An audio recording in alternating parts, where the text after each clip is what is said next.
हे भागवत स्वरूप भगवान, हे प्रभु, हे दादा, हे नारायण भगवान,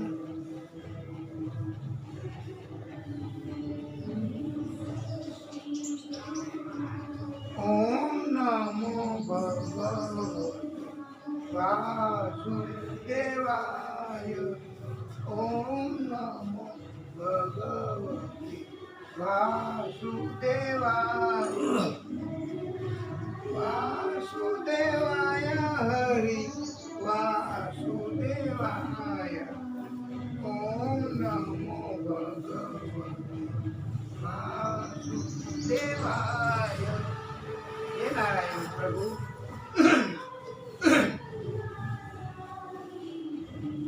हे विष्णु परमात्मा, हे दादा, हे नारायण भगवान। ना बोलो आई आप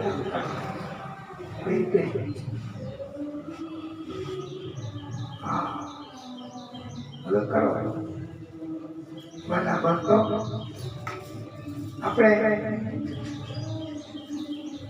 પરમાત્માની કથા એમને રાજી કરવા, દિવ્ય આરતી કરવાની છે। ભગવાનની મદદ પેલી ભક્તિ કરવી છે। ભક્તિ કરવી હોય એને જ બધી તકલીફ, પછી તો ભગવાન રાજી થાય છે।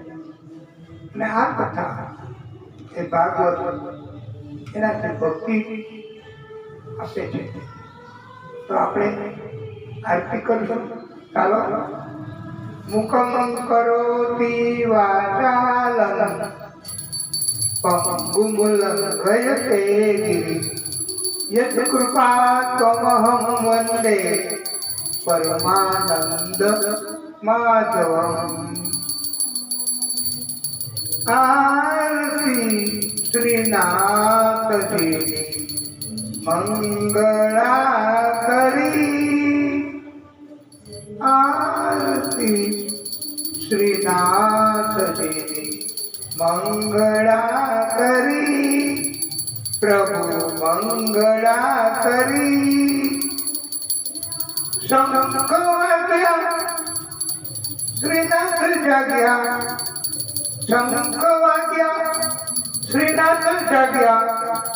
उतावळ करी, उतावळ करी। आरती श्रीनाथ जी मंगला करी। निरखता मुखार विंद, निरखता मुखार विंद शोषणा करी। प्रभु शोषणा करी। आरती श्रीनाथ जी मंगला करी।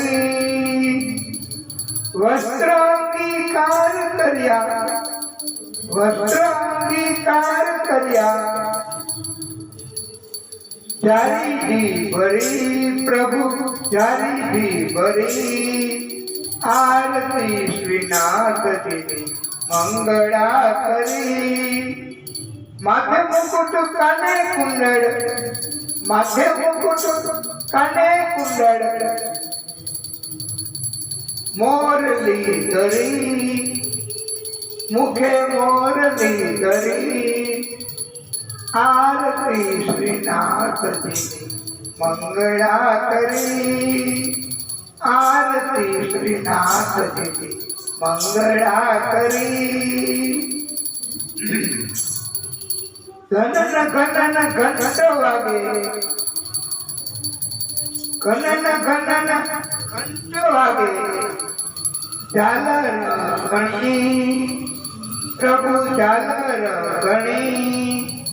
आरती श्रीनाथ जी मंगला करी। मंगला करी। ताल ने मृदंग वागे, ताल ने मृदंग वागे। वागे वेणु वासड़ी, वेणु वासड़ी। આરતી શ્રીનાથજીની મંગળા કરી. દાસ જાણીને દર્શન દેજો, દાસ જાણીને દર્શન દેજો, દયા તો કરી પ્રભુ, દયા તો કરી. આરતી શ્રીનાથજીની મંગળા કરી. આરતી શ્રીનાથજીની મંગળા કરી. નમી નમીને પાય લાગુ, નમી નમીને પાય લાગુ, અંતરમાં કરી પ્રભુ, અંતરમાં કરી. આરતી શ્રીનાથજીની મંગળા કરી. આરતી શ્રીનાથજીની મંગળા કરી. લણી લણીને પાય લાગુ, ચરણમાં પડી પ્રભુ, ચરણમાં પડી. આરતી શ્રીનાથજીની મંગળા કરી. દાસ જાણીને દર્શન દેજો, દાસ જાણીને દર્શન દીધા, કૃપા તો કરી પ્રભુ, કૃપા તો કરી. આરતી શ્રીનાથજીની મંગળા કરી. આરતી શ્રીનાથજીની મંગળા કરી. શાંતાકારમ ભુજગ શયનમ પદ્મનાભમ સુરેશમ વિશ્વાધારમ ગગન સદૃશમ મેઘવર્ણમ શુભાંગમ લક્ષ્મીકાંતમ કમલનયનમ યોગીભીર્ધ્યાનગમ્યમ વંદે વિષ્ણું ભવભયહરણમ સર્વલોકૈકનાથમ. બોલીએ શ્રીનાથજી ત્યારે કી જય. શંખમધ્ય સ્થિતમ તોયમ ભ્રામિતમ કેશોપરી અંગલગ્નમ મનુષ્યાણામ બ્રહ્મહત્યામ વ્યપોહતિ. નમઃ સર્વહિતાર્થાય જગત આધાર હેતવે સાષ્ટાંગો અયં પ્રણામસ્તે પ્રયત્નેન મયા કૃતમ.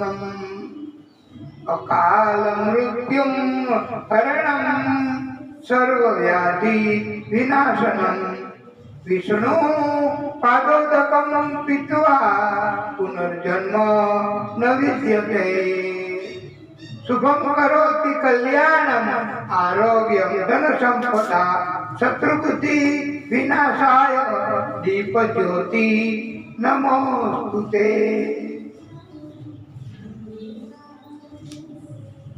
આ દિવ્ય આરતી. અને હવે આપણે આપણી પ્રણાલિકા મુજબ મંગલાચરણમાં આપણે કઈ મંગલાચરણ, મંગલાચરણમાં કઈ કોઈને કેવું હોય તો અહીંયા પધારીને મંગલાચરણ કરી શકાય છે. આ જે કઈ બોલવું હોય તે, જે કઈ ધૂન કીર્તન ભજન ગાવું હોય છે કે ના, પણ આ તો ભગવાનની ભક્તિ છે. આપણે બધા મંગલાચરણ કરવાનું છે.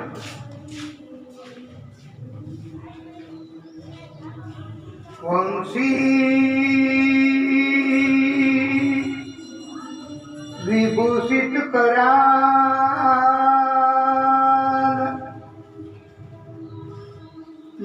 નવનીર દાભા પીતાંબરા દરુણ બિંબ ફલા તરોષ્ઠા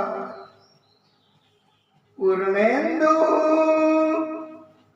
સુંદર મુખાત અરવિંદ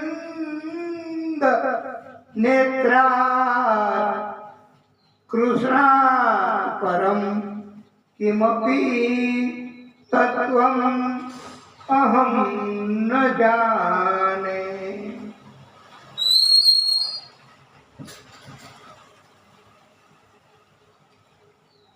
કૃષ્ણ ત્વદીય પદ પંકજ પંજરાંતે અદ્યેવ મે વિશતુ માનસ રાજહંસ પ્રાણ પ્રયાણ સમયે કફવાત પિત્તૈ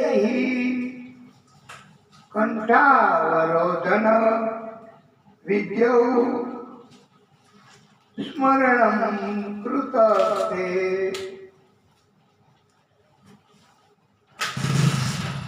રઘુનંદ કુમારો મેં સ્વામિની વૃષભાનુજા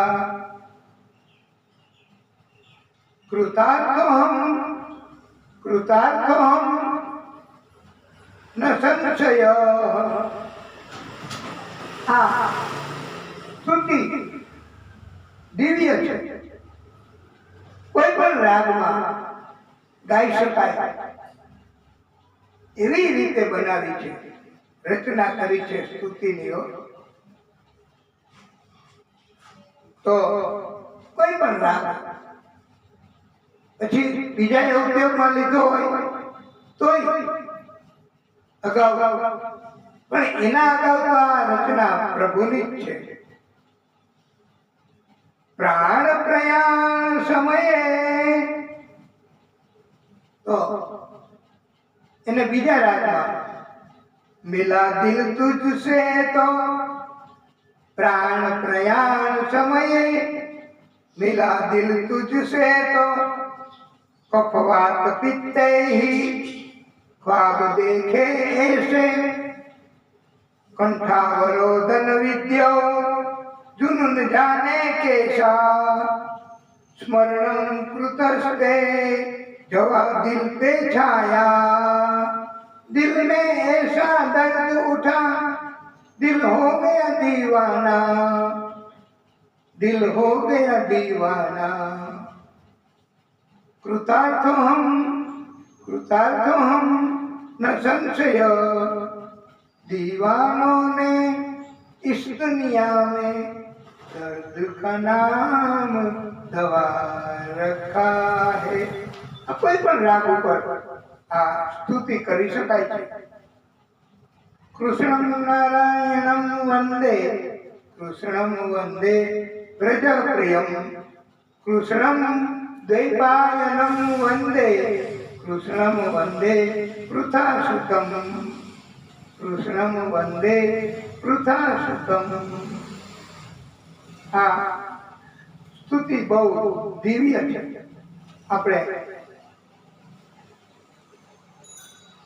આ સ્તુતિ એ પણ મંગલાચરણમાં દરરોજ કોઈ ને કોઈ રીતે આપણે પ્રભુને રાજી કરવા એ જ આપણો હેતુ છે. તો મંગલાચરણ હવે પરમાત્માની કૃપા વાલા ભક્તો કે જીવનમાં જિંદગીમાં પૈસા ધન મકાન મિલકત આ બધું જો આપણાથી કોઈ લઈ જાય છેતરી જાય લૂંટી જાય કે ભોગવવામાં અવરોધ કરે આપણને આપણા અધિકારને તો એમ કહેવામાં આવ્યું છે કે કોઈ આપણે ગુમાવતા નથી કાંઈ. We have nothing lost. Wealth is lost, nothing is lost, પણ હેલ્થ ઇઝ લોસ્ટ. તંદુરસ્તી, સ્વાસ્થ્ય, શરીર સુખ, શરીરના દુઃખ દર્દ એ જો હોય તો પછી કાંઈ આપણે જિંદગી દરમિયાન ખોયું છે, ગુમાવ્યું છે. We have lost something. એટલે health is lost, nothing is lost. Health is lost, something is lost. કાંઈક ગુમાવ્યું કહેવાય. જો તંદુરસ્તી બગડે તો એટલે ઠંડી, શરદી, ગરમી એના કારણથી, વાતાવરણના કારણથી શરીર એમાં કમજોરી આવે, ઘણાયને શરીરના દર્દ થઈ જાય. શું કરવું? તો કાંઈક ગુમાવ્યું એમ કહેવાય. પણ આપણું ચારિત્ર, આપણી છાપ, આપણી જીવન જીવવાની ગતિ, શૈલી, એનાથી કોઈ ટીકા કરે અને એ અવળી રીતે થઈ જાય, આપણું ચારિત્ર ભંગ થાય, તો એમ કહેવાય છે કે ભગવાન તરીકેની છાપ આપણી બગડે તો જેલમાં જવું પડે. તો એમ કહેવામાં આવ્યું છે કે બધુંય આપણું ગુમાવ્યું કહેવાય જગતમાં આવીને. એટલે character is lost, everything is lost એમ કહેવાય છે. માટે આપણી ચારિત્ર છાપ સમાજમાં, દુનિયામાં, જગતમાં, ગામમાં કીર્તિ એ જો કોઈ અવળી થાય ઊભી તો સમજવું કે ઘણું ઘણું આપણે ગુમાવ્યું કહેવાય છે. માટે ધ્યાન રાખવું આપણે બધાએ. આ તો પરમાત્મા ધ્યાન રાખાવે, આપણે શું ધ્યાન રાખવાનું? તો પરમાત્મા ધ્યાન રખાવે. એટલે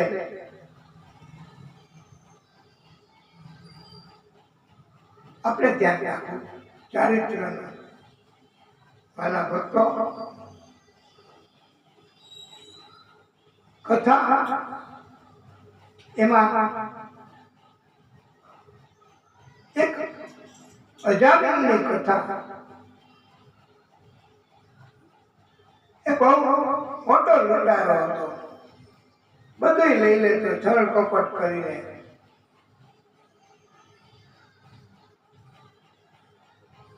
અને બ્રાહ્મણ હતો છતાંય દૂષિત કર્મ કરતો. એને 9 સંતાનો થયા હતા, પણ કોઈનું નામ ભગવાન ઉપર નહીં, ભગવાનનું નામ પોતે ન લેતો. એમાં એકવાર સંતો એમને ઘેર પધાર્યો. 88 વર્ષ જેટલી ઉંમર હતી એમ ભાગવતકારો કહે છે. અને ઘરમાં સંતો આવ્યા. એ તો ગયો તો બહાર લૂંટફાટ કરવા. અને એમની પત્ની વેશ્યા એમણે સંતોનું સ્વાગત કર્યું, જમાડ્યા, સામગ્રી કાઢી આપી. સંતો રાજી થયા, આરામ કર્યો. પછી કહ્યું કે હવે તમે જાઓ, નહીતર મારો પતિ આવશે તો તમને બધાને હેરાન કરશે, ત્રાસ આપશે. અને આવ્યો કે આને કોણે ઘરમાં ઘૂસવા દીધા? આવો ક્રોધ કરવા માંડ્યો, આવું અપમાન કર્યું. સંતો એ તો પ્રેમના ભીખા છે. એમણે કહ્યું દક્ષિણા લઈને અમે જાશું. ત્યારે વધારે ગુસ્સો થયો કે હું કઈને કઈ દક્ષિણા ધન આપતો નથી. ત્યારે સંતોએ કહ્યું છે કે અમારે દક્ષિણામાં ધન નથી જોઈતું, ધનના ભીખા અમે નથી. અમારે તો પ્રેમ ભક્તિ જોઈએ છે. તમે એક વચન આપો અમને કે હવે પછી તમારે ત્યાં સંતાન થાય એવો યોગ દેખાય છે. તો પુત્ર થાય તો એનું નામ નારાયણ રાખજો. ઈ કે લ્યો એમાં શું, એ તો રાજી થઈ ગયો. એને વચન આપ્યું. પછી તો પુત્ર થયો, નારાયણ નામ રાખ્યું. નારાયણ નારાયણ કર્યા કરે સતત.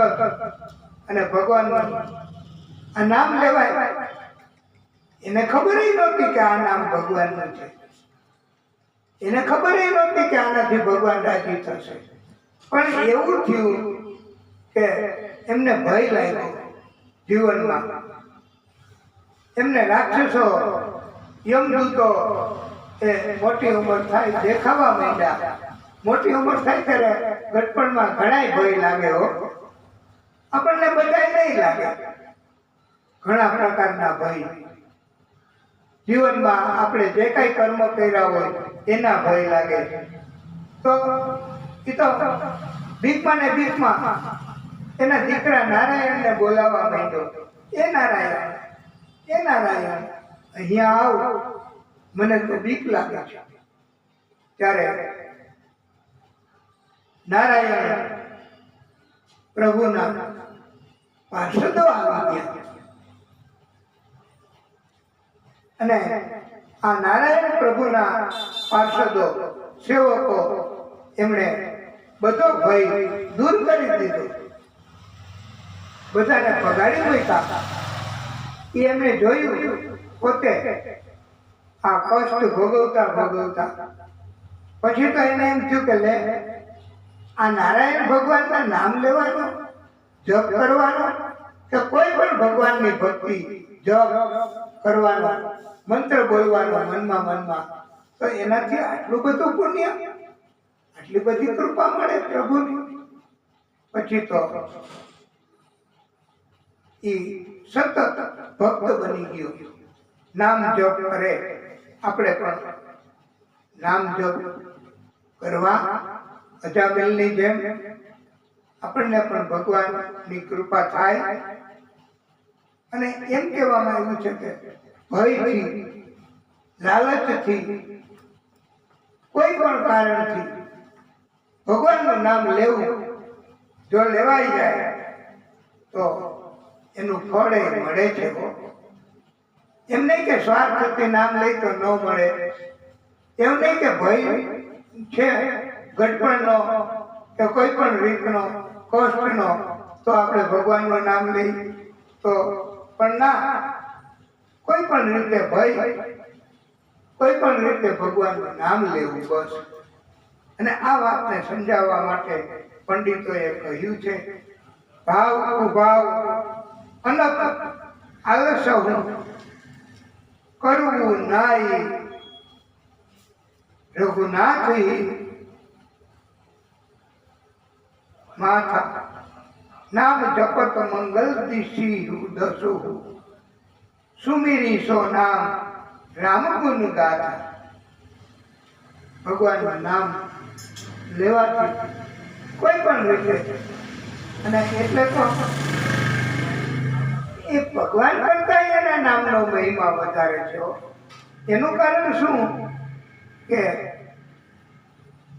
બે વચ્ચે કોઈ ભેદ નથી. એ ભગવાન અને એનું નામ બેયમાં સમાનતા, સરખું જ છે.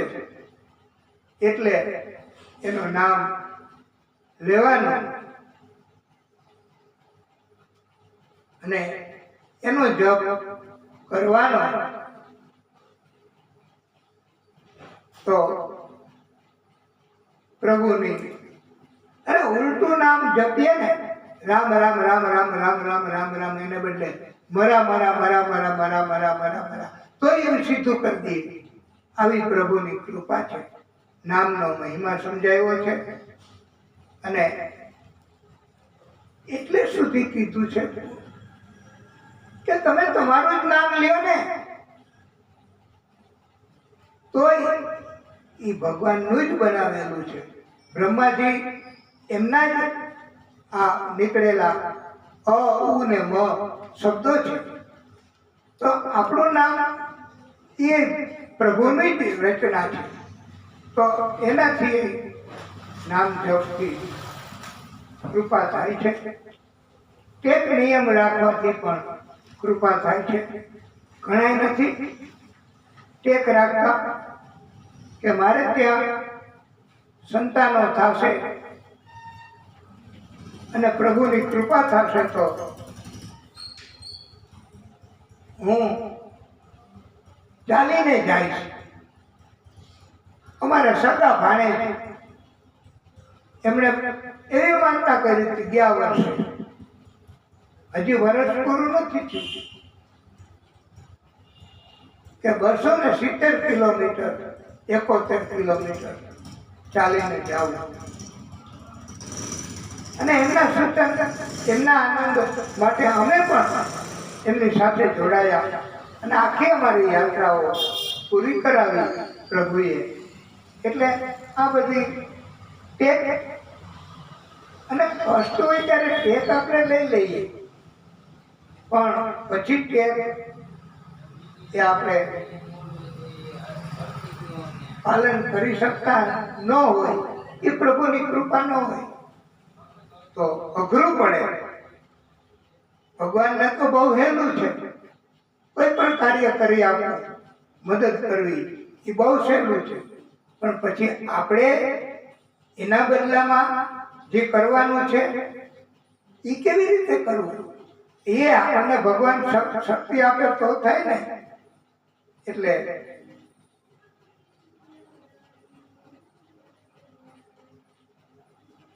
અને પછી તો ભાગવતમાં સુખદેવ ભગવાને કીધું છે કે બ્રાહ્મણનો અપરાધ શંકાદિક ઋષિઓને પ્રભુના પાર્ષદોએ રોક્યા અને આવી ટીખળ કરી ત્યારે એમને શ્રાપ આપ્યો છે શંકાદિક ઋષિઓએ. અને પછી એને બેયને પૃથ્વી ઉપર જન્મ ધારણ કરવો પડ્યો છે. આ કથા પણ કહેવામાં આવી છે. પ્રભુને યાદ કરવા આપણે પણ ભલે એક લીટી જય રણછોડ માખણ ચોર, જય રણછોડ માખણ ચોર, એ જીવા ગુણ તો ગોવિંદ ના ગવાણા, એ જીવા ગુણ તો ગોવિંદ ના ગવાણા, મારા નાથ તમે તુલસી ના પાંદડે તોડાણા, મારા નાથ તમે તુલસી ના પાંદડે તોડાણા, કર્મનો સંગાથી રાણા કોઈ નથી, હે કર્મનો સંગાથી રાણા કોઈ નથી. લખ્યા એના જુદા જુદા લેખ, લખ્યા એના જુદા જુદા લેખ, કર્મના સંગાથી રાણા કોઈ નથી.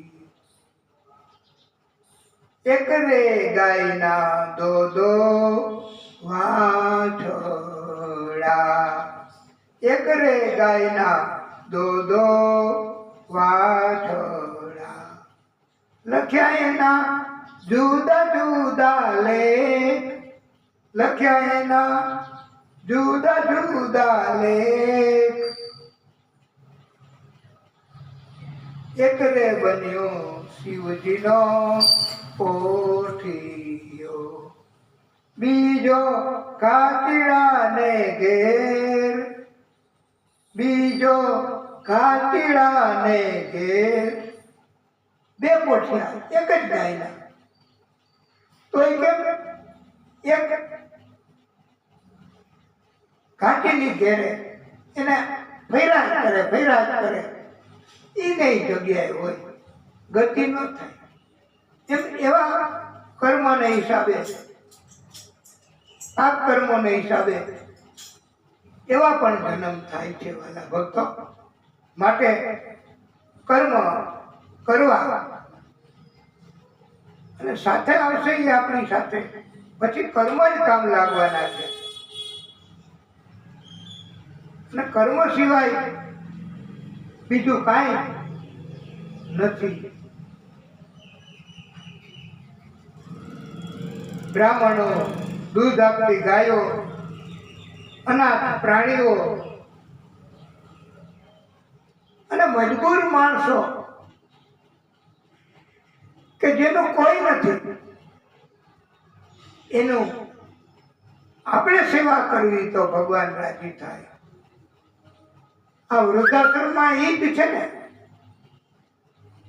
ભગવાન રાજી થાય છે. સંતાનો પણ નથી સંભાળતા, રાખતા એને વૃદ્ધોને, અને કોઈ ને કોઈ કારણથી અનાથ આશ્રમમાં રહેવું પડે, વૃદ્ધાશ્રમમાં રહેવું પડે.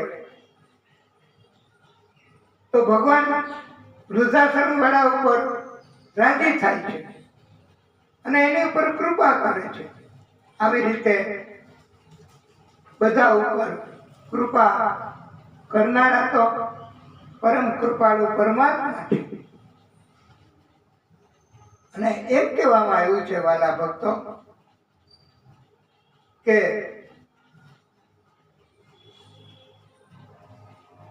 આ પાર્ષદો એને શિશુપાળ દંતવક્ર તરીકે જન્મ લીધો, હિરણ્યાક્ષ અને હિરણ્યકશ્યપ તરીકે જન્મ લીધો, અને વિષ્ણુ પરમાત્માના દુશ્મન બન્યા છે.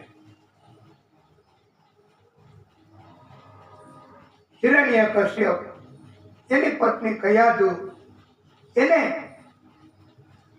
એકવાર ઇન્દ્ર ઉપાડી ગયા અને ઇન્દ્રને એમ હતું કે આ દૈત્યોની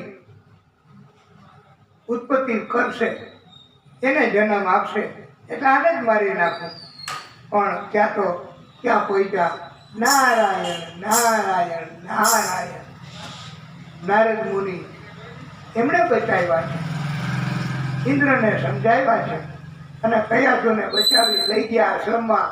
અને ગર્ભમાં હતા બાળક, એને ભક્તિનું શિક્ષણ આપ્યું છે. અને ઇન્દ્રને સમજાવીને સ્ત્રી હત્યા, ગર્ભમાં બાળકની હત્યા કરતા બચાવ્યા છે. આ સત્કર્મ હોય અગાઉના જન્મના કે અગાઉના, તો કોઈને કોઈ રીતે આપણને જુલમ ત્રાસ કરતા બચાવવામાં આવે છે. અને આપણે જુલમ ત્રાસ કરીએ તો સમજી લેવું કે આપણા પાપ કર્મ છે.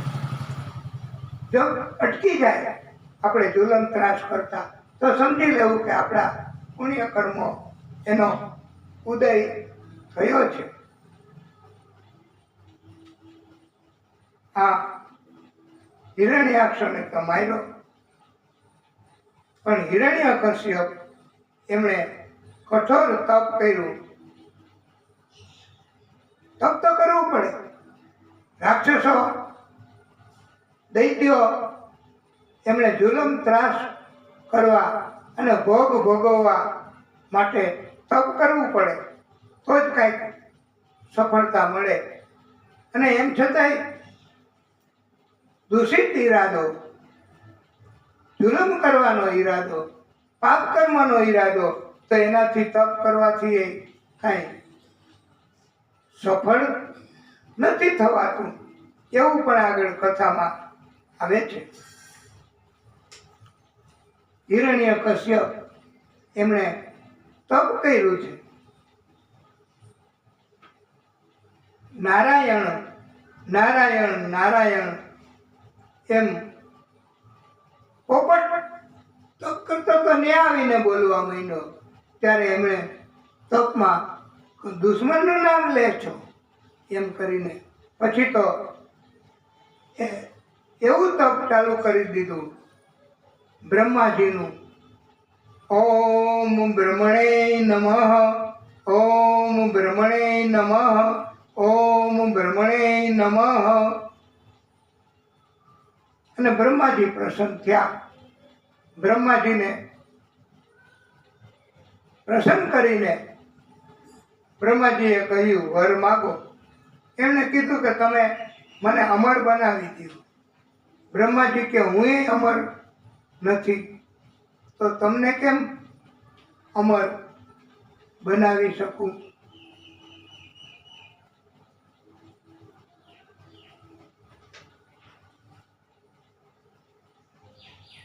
ત્યારે બ્રહ્માજીએ કહ્યું કે તમે કઈ રીતે મૃત્યુ ન થાય એવું માગી શકો, બધુંય એ હું તમને આપી શકું.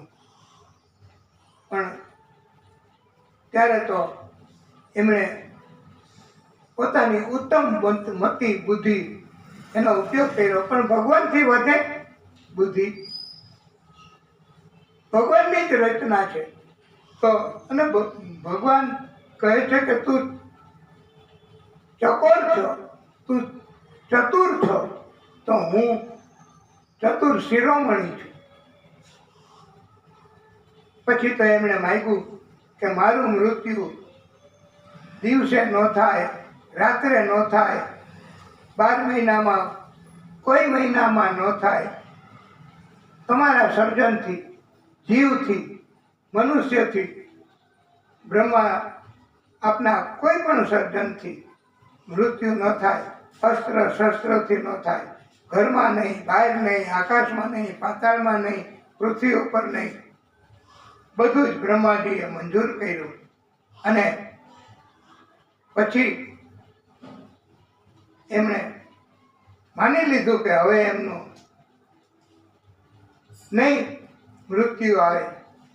એનો જ પુત્ર આ કયાધુ નારદજી ના પાસે આશ્રમમાં જન્મ થયો. કયાધુ દીકરાનો એ પ્રહલાદ એને એવું શિક્ષણ આપવા માટે, એવું શીખવવા માટે કે જુલમ ત્રાસ કરવા, તો એના માટે પણ મોકલા છે. સંત અને અમર એને ગુરુ બનાવ્યા છે. પણ પછી એમને એવું દૈત્યનું શિક્ષણ, કારણ કે જન્મના સંસ્કાર હોય, આપણા બધાના કર્મ સંસ્કાર સારા હોય, તો આપણને કોઈ દૂષિત શિક્ષણ આપે કે આપણને કાંઈક એવું શીખડાવે તો આપણે કાંઈ એવું શીખીએ નહીં. એમ પ્રહલાદે પણ કાંઈ શીખ્યા નહીં અને વિષ્ણુ ભક્તિ છોડી નથી. એને નવોધા ભક્તિ પ્રહલાદજીએ શીખવી છે બધાને. શ્રવણ, કીર્તન, નામ સ્મરણ, પાદ સેવન, અર્ચન, શૃંગાર આરતી, વંદન, દાસ્ય ભાવ, આત્મસમર્પણ, પ્રભુની પૂજા, આ બધી રીતે ભક્તિ થાય. 9 પ્રકારે આરતી ઉતારવાથી ભક્તિ થાય, સાંભળવાથી કથા ભક્તિ થાય, વચમાં કીર્તન કરવાથી ભક્તિ થાય, પ્રભુનું નામ રાત્રે સૂતા સૂતા ઉઠી જાગીને સતત લેવાથી પણ ભક્તિ થાય, પગે લાગવાથી પણ ભક્તિ થાય.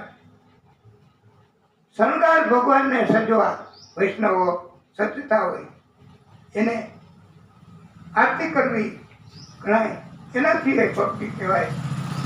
કોઈ પણ માણસ, બ્રાહ્મણ, સંત, મનુષ્ય એમને વંદન કરવા તો પણ ભક્તિ થાય. અભિમાન છોડીને સેવક બનવું, દાસ બનવું, એનાથી એ ભક્તિ થાય. અને પોતાનો આત્મા, પોતાનું જીવન બીજાને સોંપી દેવું, એનાથી એ ભક્તિ થાય. આપણે નથી ભક્તિ, ઘણા વૃદ્ધ ઉંમરના માણસો કાંઈ ન સહારો મળે તો શું કરે? સંતાનની પાસે જાય. ન્યા ટેકો ન મળે તો વૃદ્ધાશ્રમમાં જાય. એવી રીતે પોતાના આત્માને પોતાના શરીરને જીવને બીજાને સોંપી દેવું એને કહેવાય આ 8મા પ્રકારની ભક્તિ, આત્મસમર્પણ. અને પછી તો વૃદ્ધાશ્રમમાં એનો અનુકૂળતા આવે, પોતાના ઘરે અનુકૂળતા ન આવે, જૂના ગામમાં, જૂના પાડોશમાં. અને પછી કોઈ પણ મજબૂરી કે કોઈ પણ રીતે જો આપણી જાતને સોંપી દેવી તો એને કહેવાય આત્મસમર્પણનો ભાવ. આવી રીતે 9 પ્રકારે ભક્તિ થાય છે. અને પ્રહલાદજીએ 9 પ્રકારે ભક્તિ કરી છે. અને પછી ભક્તિ છોડી નથી. પ્રહલાદજી તો બહુ મોટા ભક્ત, વિષ્ણુ પરમાત્માનું નામ જ લે. અને એને અટકાવવા માટે એમના પિતા હિરણ્યકશ્યપ એ ઘણી જુલમ કરી નાખ્યો, ઘણી રીતે અટકાયત કરી. એમ આપણને પણ ઘણા જગ્યાએ ઘણી રીતે અટકાયત કરતા હોય, થતી હોય, તોય આપણે સહન કરવું એ ભક્તિ છે. અંતે પ્રભુ મદદ કરે જ ભક્તને, જુલમ કરવા વાળાને નહીં. પ્રહલાદજી એને તો ઝેર પીવડાવીને, ગુંગળાવીને, આવા અનેક પ્રકારે કષ્ટ આપીને પોતાનું ધાર્યું કરાવવા. એટલે ઘણા સમાજમાં આવું કરતા હોય, પોતાનું ધાર્યું કરાવવા. પણ ભગવાને અને અંતિમ ઉપાય તો એવો કર્યો ને કે થાંભલો તપાયો. એ લોખંડનો હોય કે કોઈ પણ, અને એની અગ્નિથી આ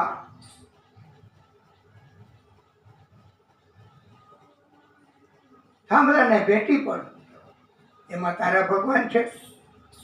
તો એણે કીધું હા. અને થાંભલાને દોડતા જઈ અને ભેટી પડ્યા છો. થોડોક સંકોચ થયો. એમ ઘણી વખત આપણને સંકોચ થાય કે ક્યાંક તકલીફ પડશે, મૃત્યુ થશે, શું થાય, ભય ઉત્પન્ન થાય આપણને. પણ ત્યારે પ્રભુ મદદ કરે અને ખાતરી કરાવે કે હું ભેગો છું, મદદ કરું છું. એમ લાલ કીડીઓ સ્વરૂપે થાંભલામાં દર્શન દીધા પ્રહલાદજીને. અને પછી તો થાંભલો આમ ઊભો થાય તો ઉપર અંદરથી નર સિંહ, અડધું નર અડધું સિંહનું સ્વરૂપ ધારણ કરી અને આદિશક્તિએ નરસિંહ ભગવાન તરીકે પ્રાગટ્ય કર્યું છે.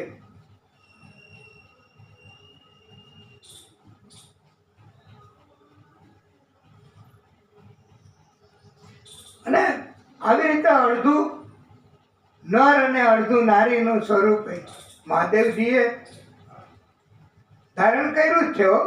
સંયુક્ત સ્વરૂપ, એને અર્ધનારેશ્વર કહેવાય છે. અને આ નરસિંહ સ્વરૂપ એ આદિશક્તિનું જ પ્રાગટ્ય છે. એમને બ્રહ્માજીએ નથી ઉત્પન્ન કર્યા તો હિરણ્યકશ્યપને મારી ન શકે. અને પછી તો એમને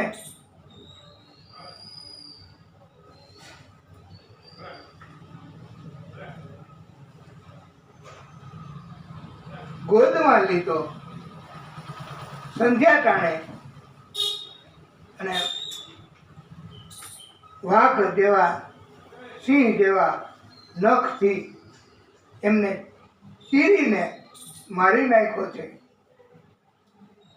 બ્રહ્માજી પાસે માગેલા વરદાનને બાદ ન નડે એવી રીતે આ. અને સ્પેશિયલ મહિનો, 12 મહિના નહીં પણ સ્પેશિયલ મહિનો અધિક માસ, એમાં. અને પછી તો ભગવાન નરસિંહ ભગવાનને પ્રહલાદજીને કહ્યું કે તમે માગી દો વરદાન, ત્યારે કહ્યું મારે નથી માગવું. માગવું ને તમે મને આપી દો તો ઋણ ચૂકવાઈ જાય, લેનદેન પૂરું થઈ જાય, મારે માગવું નથી. એટલે પણ છતાંય ભગવાને ઘણું આપ્યું છે. અને ભક્તિ કરે એની 21 પેઢી એ તરી જાય છે. ભગવાનની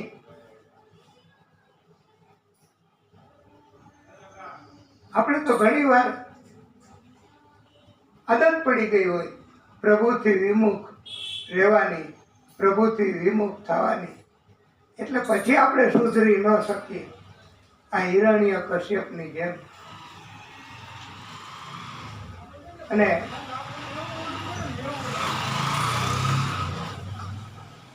નૃસિંહ ભગવાને પ્રાગટ્ય કર્યું, વરદાન આપ્યા, બોધ આપ્યો.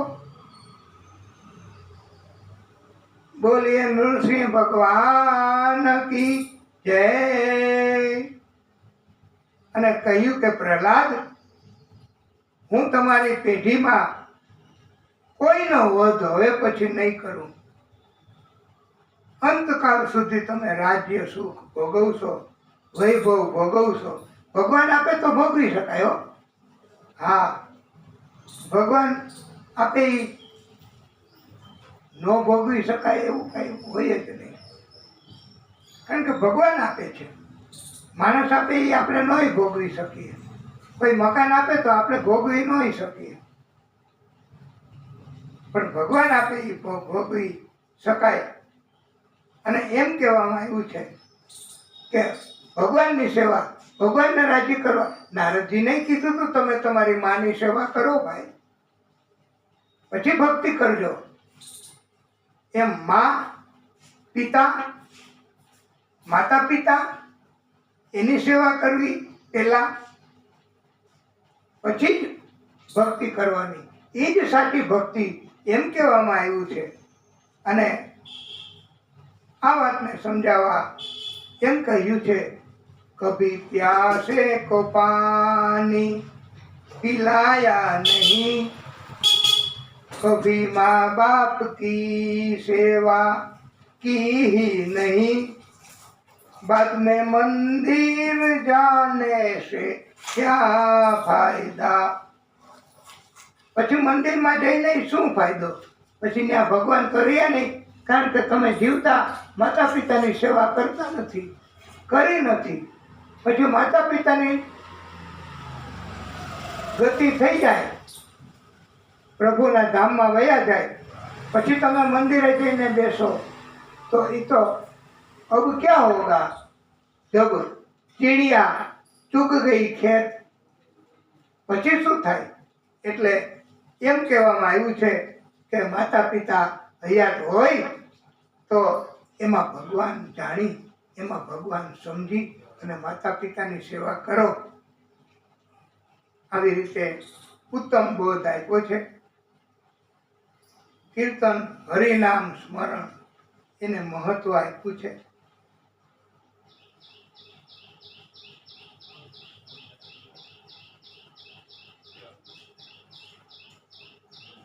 અને ક્યારેય પરમાત્માની શક્તિનો નાશ થતો નથી. એ તો હંમેશા મદદ કરે જ છે. દુઃખી લોકોને પરમાત્માની કૃપા, પરમાત્મા ધ્યાન રાખે છે. આપણે કથાને ટૂંકો વિરામ આપશું, પછી આગળની કથા કરીએ તો આનંદ થશે.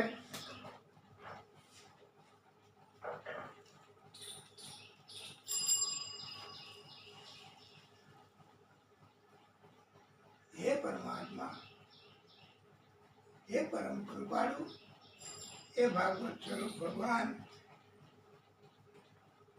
હે વિષ્ણુ પરમાત્મા, હે દાદા, હે ભાગવત સ્વરૂપ ભગવાન,